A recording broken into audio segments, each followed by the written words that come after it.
If you find yourself in a sticky situation, you don't have too much to fear. But that is because you have Dan Smith here. Not me, Vail it's Mountain Rescue. It's the team. The team I'm a of little the old to Vail do Mountain most of Rescue. it. Well, you definitely have been a part of the group for a very long time. You know all the ropes. You know the ups and the downs of the business. And you know how to stay safe out there. Well, the real simple way to do this hiking around here, whether you've been born here all your life, or just visiting us for a week. When you're going on a hike, if you're visiting us for a week, tell the front desk at the hotel where you're going, when you're going to be back, and don't deviate from that. If you say you're going down the Grouse Creek Trail, go down the Grouse Creek Trail. If you change, call the front desk at the hotel, tell them where you're at. If you don't show up by the time you said you'd be back, the hotel's going to call 911. We're going to come looking for you, or at least start talking, getting things moving. Well, okay, front desk, what kind of gear did the guy have? What was he wearing? Those kinds of things. Get us started early. There's nothing wrong with you call us and we start moving, and 15 minutes later your significant other pops out of the woods. That's fine. We're happy. We'll go get a cup of coffee. We'll go get a beer, depending.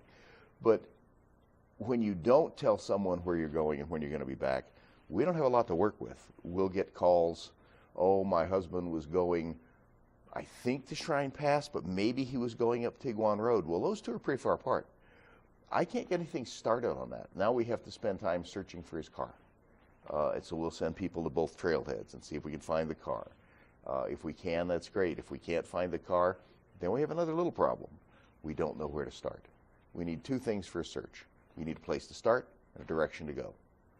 Given those two, we have a really high probability we're going to find you. But missing those two, it's kind of a crapshoot. Mm-hmm. We did 6 missions last week, almost one a day. 6 in 1 week. Almost one a day. We've been hitting 3 a week, and we just hit 6 last week. Hunters are here, so we've had 2 lost hunters. One just kept walking instead of turning around and going back, so we had to go find him. And another one was just lost in the woods, and the typical lost hunter. Hunters are pretty predictable. They usually are pretty well dressed. The weather's not that cold. They've got a very survivable situation. Had an injured dog. We had to get him off a cliff. And we normally don't do dogs, but when the person who owns the dog is going to go climbing down the cliff after their dog, that's not a good idea. So we sent 3 folks out with the right gear, the right ropes, and they roped down, got the dog, took the dog all the way to the bottom. Great mission. Still doing water missions on the Colorado. We have had a kayak that popped up. It turned out it had been there a long time.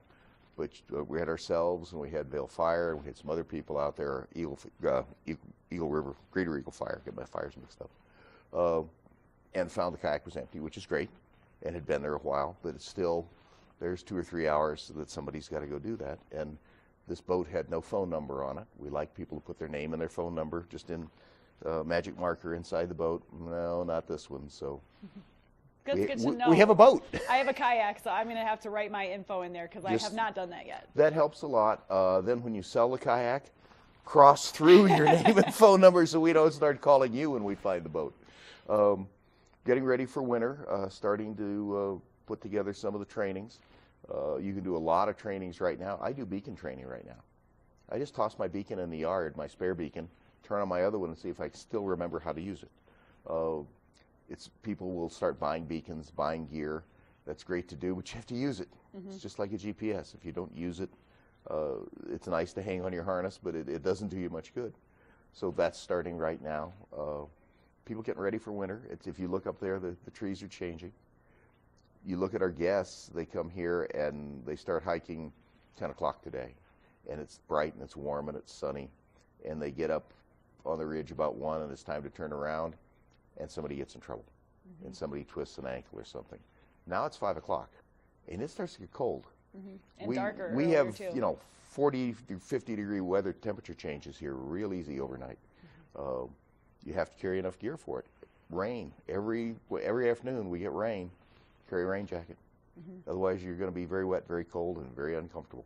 And so we can text 911. We were just talking about this a little bit because I said I had service when I went camping this past weekend, surprisingly, and I was in the middle of nowhere.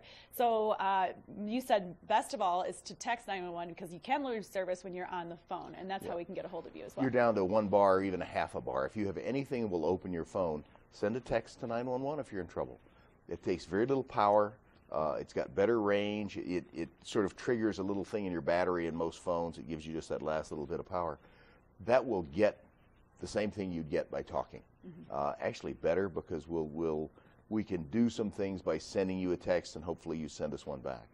Well, thank you so much, Dan. We'll have to be sure to text 911 and always let people know where you are going. That is one of the biggest keys to being safe out there in the wilderness. Mark Sassy has a look at your weather to know if you should be prepared today or not.